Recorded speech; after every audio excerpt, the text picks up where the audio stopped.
चाबी तकरो है तो नहीं, मैं दे दूं।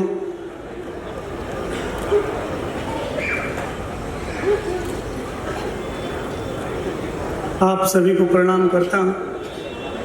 किसी की न हो तो समिति वाले संकल्प करके हमको दान कर देंगे, मैं लेके चला जाऊंगा। बनारस से आपके बीच में आया हूँ, तमाम बड़े लोग उपस्थित हैं। बहुत कम समय में बहुत जल्दी आपको सुना के आपके बीच से अंतर ध्यान हो जाऊंगा। बस हल्के में मत लीजिएगा। हम बनारस वाले जब बटन दबाते हैं तो चाय बेचने वाले को भी प्रधानमंत्री बना देते हैं। हम बहुत बढ़िया कवि हैं, बहुत टॉप क्लास के कवि हैं। बहुत आपको आनंद आएगा, इसकी पूरी गारंटी है। हमारे खानदान में आज तक कोई बेवकूफ पैदा नहीं हुआ, किसी ने नौकरी नहीं की और कोई भूखों नहीं मरा। जितने मरे सब खाके मरे। आप सुनिए, आपको बहुत आनंद आएगा। हम शुरू होते हैं, हम आप आनंद आएगा तो बजाइएगा।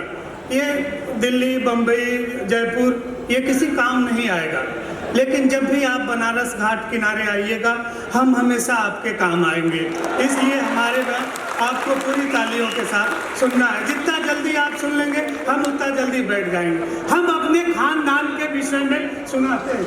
हाँ, हम अपने खानदान के विषय में सुनाते हैं। बीच बीच में मैं कहूँगा कि मैं बड़ा कवि हूँ, बहुत बढ़िया कवि हूँ, बहुत टॉप क्लास का कवि हूँ। ऐसा कहना पड़ता है क्योंकि भारत वो देश है जहाँ दीवारों पे लिख के बताया जाता है, दीवारों पे लिखना मना है।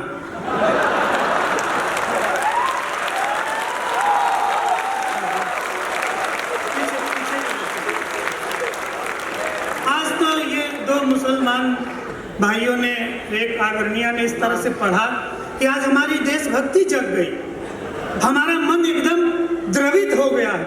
4 लाइन उस द्रविता पे सुन लीजिए कि गालिब कबीर तुलसी या रसखान हो जाऊं, बस एक ही वसूल पे कुर्बान हो जाऊं। और जब से सुना है 4 भी जायज है बीवियां, मन करता है कि मैं भी मुसलमान हो जाऊं। हम ऐसे बहुत जल्दी सुना, थोड़ा सा तालियों का घनत्व बढ़ाइएगा, इधर के लोग भी बजाइएगा, हम सुनाते हैं। हम अपने खानदान के विषय में सुनाते हैं। सुनिए। हाँ, पहले अपनी बता दे। सुनिए, कोई बात नहीं। ये पितृपक्ष में जो पितर भटके हुए रहते हैं वो मंचों पे ऐसे ही भटकते रहते हैं। वो सबके पिंडदान हमारे जिम्मे रहता है, वो मैं करता रहता हूँ, उसकी चिंता नहीं। ये हमारे बड़े लोग हैं, ये ऐसे, उसकी कोई दिक्कत नहीं। आप हमारे खानदान को सुनिए। दिन गंगा में नहाना चाहता हूँ मैं, और बाकी बचे जीवन को भोले की शरण जाके राम राम जप के गंवाना चाहता हूँ मैं। कि जैसे तैसे मेरी बीत गई है जवानी, आशाराम सा बुढ़ापा ना बिताना चाहता हूँ मैं। कि जैसे तैसे मेरी बीत गई है जवानी, आशाराम सा बुढ़ापा ना बिताना चाहता हूँ मैं। और मेरी अंतिम इच्छा है बस एक बार राधे माँ को गोद में उठाना चाहता हूँ मैं। बस हम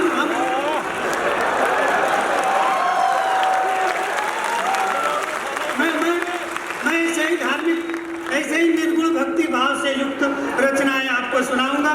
बस आप इधर से भी थोड़ा जागृत हो जाइए। हमको भी बड़े महान बड़े कवियों तक पहुंचना है, बड़े लोगों तक पहुंचना है। सुनिएगा, बस आपका भरोसा चाहिए।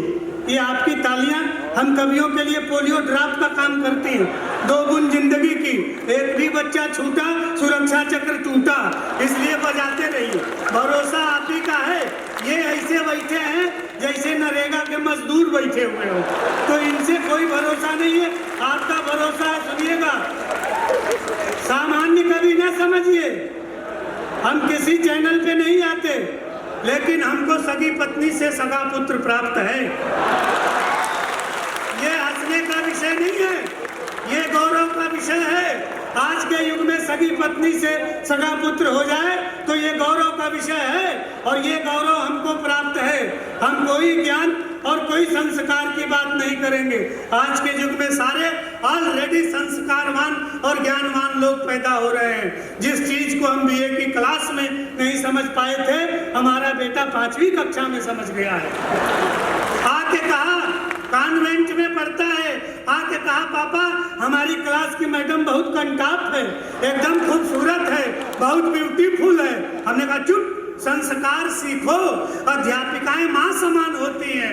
कहा आप चुप रहिए, हमेशा अपने जुगाड़ में रहते हैं, हमारे विषय में सोचते नहीं।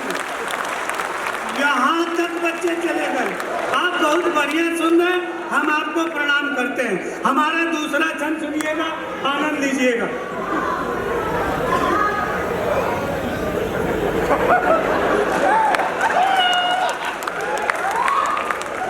कोई दिक्कत नहीं है, हम पंडित आदमी, ये शाश्वत यज्ञ है, श्री राम प्रभु के चरणों में हो रहा है और आप सब यज्ञ में उपस्थित हुए हैं। जहाँ भी अनादिकाल से यज्ञ होता है, बीच बीच में एक आध निशाचर आ ही जाते हैं, तो उसकी कोई चिंता नहीं कीजिए, आप उसको सुनिए आनंद के साथ। बाबूजी की स्थिति सुनिए। हमारे बनारस में शास्त्रोक्ति है एक मंगलम मरणम यत्र, जहाँ का मृत्यु भी मंगल माना जाता है।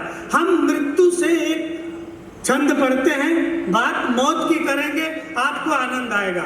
जब पहली बार टेलीविजन खरीदा गया तो बाबूजी टेलीविजन देखने बैठ गए। आनंद दीजिएगा कि नया नया टीवी जब घर में खरीदा गया, नया नया टीवी जब घर में खरीदा गया, हाथ में रिमोट ले पसर गए बाबूजी, और 4 बजे भोर से ही धर्म की बात सुन आस्था की नदी में उतर गए बाबूजी।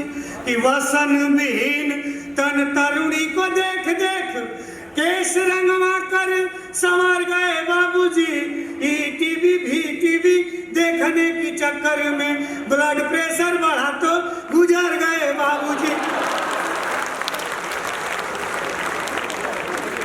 सापेक्ष दृष्टि रखिए, जिंदगी में आनंद ही आनंद है।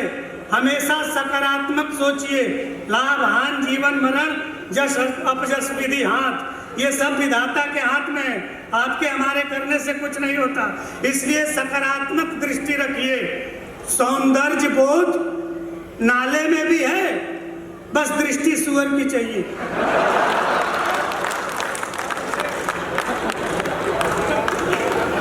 सुंदरता का बोध होना चाहिए। ये आदरणीय कह रहे थे पाकिस्तान को निपटाने के लिए। आज तक एक भी ढंग का व्यक्ति, कायदे का व्यक्ति पाकिस्तान गया ही नहीं।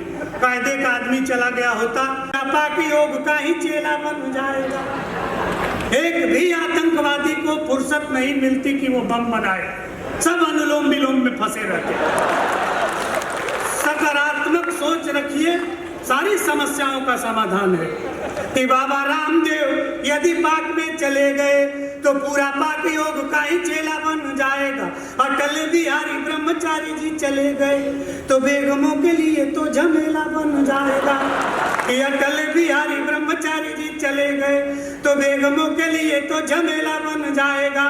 कि माया सी कुमारी सुकुमारी जो चली गई तो पूरा पाक विश्व में अकेला बन जाएगा। और लालू जी के संग यदि राबड़ी गई तो इस्लामाबाद भैंस का तबेला बन जाएगा। हमको पिछले दिनों अमेरिका जाने के लिए वीजा नहीं मिला, हमको हंसी आ गई। काउंसलर मैम ने कहा कि हमने तुम्हारा वीजा कैंसिल किया है, तुम हंस क्यों रहे हो? हमने कहा मैडम, जिसका एक बार वीजा कैंसिल होता है वो भारत का प्रधानमंत्री जरूर बनता है। सोच में जिंदगी का आनंद है। सारी गुंडई के मूल में अमेरिका फंसा है। हमने कहा बेटा चाहे जिससे उलझ लो, भारत के तरफ तुम्हारी दृष्टि आती है तो तुम्हारी दवाई हमारे पास है। सुनिएगा, आनंद लीजिएगा। तालियां आपकी थोड़ी सी कमजोर हो रही है। हम बहुत बढ़िया कवि हैं, बहुत टॉप क्लास के कवि हैं। थोड़ा सब लोग जोरदार बजा दीजिए, फिर सुनाते हैं। आभार आपका बहुत बहुत। कि बेटा अमेरिका तुम हमसे उलझ कर जीत जाओगे, ये तेरे मन का भरम है। और सैन्य शिविरों के लिए जितना बजट तेरा, उतने के साधु यहाँ पी जाते चिलम है। कि तेरे पास है जो हथियारों का जखीरा, यदि भारत के पास भी बहुत दमखम है। कि मल्लिका मलाई कायो राखी जैसा आइटम तेरे परमाणु बम से न कहीं कम है। एक बहुत ही प्यारा छंद सुन लीजिए मजाक की दृष्टि से। मोदी जी को अमेरिका जाने के लिए वीजा नहीं मिला था और पूरा देश परेशान। हमने इस समस्या का समाधान किया, हालांकि सरकार का ध्यान हमारे ऊपर नहीं गया, वरना हमको बहुत बड़ी उपाधि मिल सकती थी। आप आनंद लीजिएगा, पंक्तियां यदि आपके मन से टकरा जाए तो फिर तालियां बजा के हमें आशीर्वाद दीजिएगा, ताकि इस तरह की पंक्तियां लिखते रहें। सुनिएगा कि पूछा पत्रकार ने कि आपका विवर कैसे मोदी वाली वीजा की समस्या सुलझाएंगे, तो मैंने कहा वीजा वीजा रटते रहेंगे, किंतु ना खुश ओबामा है तो वीजा नहीं पाएंगे। कि भारत का लोहा पूरा विश्व मान लेगा यदि मेरी जो सलाह मोदी अमल में लाएंगे। कि मोनिका लेविंस्की से कीजिए विवाह आप, वीजा क्या अमेरिका का जीजा बन जाएंगे। एक अंतिम छंद आपको सुनाता हूँ। हिंदुस्तान के लिए ये शब्द निरर्थक है, यहाँ इस शब्द का कोई मतलब नहीं है, लेकिन एक निरर्थक शब्दों से सार्थक प्रयोग आपके सामने सुनाता हूँ। पूरे भारत को ये लगा कि प्रधानमंत्री जी के सुनीतियों के चलते, विदेशी दबाव के चलते डोकलाम छोड़ करके चीन भाग गया, लेकिन ये भ्रम है। चीन भागा था हमारे इस छंद से। हम आपको सुनाते हैं, और पहली बार ये आपके श्री राम प्रभु के दरबार में, और ये आप रायपुर में पहली बार मैं इसे बोहनी शुरू कर रहा हूँ। पंडित की बोहनी खराब ना होनी चाहिए, छंद चाहे कितना हो खराब हो। हाँ,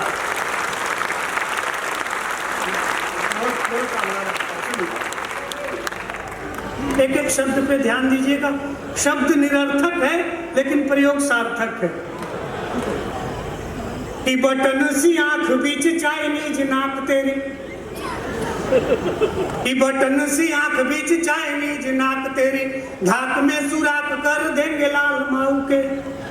और एक बात जिनपिंग ठीक से समझ लेना, कोट में गुलाब नहीं दाढ़ी वाले ताऊ के। और जब समझ में आए तब ताली बजाइए। देखिए हम बहुत पढ़े लिखे हैं, हालांकि हमारे खानदान में हमको छोड़ के दूसरा कोई स्कूल गया नहीं। वो इसलिए नहीं गए कि शिक्षा सबका हक है और हम सबका हक मारना नहीं चाहते थे, इसलिए कोई नहीं गया। आप सुनिए कि एक बात जिनपिंग ठीक से समझ लेना, कोट में गुलाब नहीं दाढ़ी वाले ताऊ के। ड्रैगन के परदादा, हमारी कल्पना और हमारी सोच पे, हमारे लेखन पे आशीर्वाद दीजिएगा। कि ड्रैगन के परदादा कालिया के फन पर कथक किए थे लघु भ्राता बलदाऊ के। तो कान खोल सुन लेना, बाप ही लगेंगे हम, इजिंगी बिजिंग क्लिंग चिंग चांग चाऊ। अगर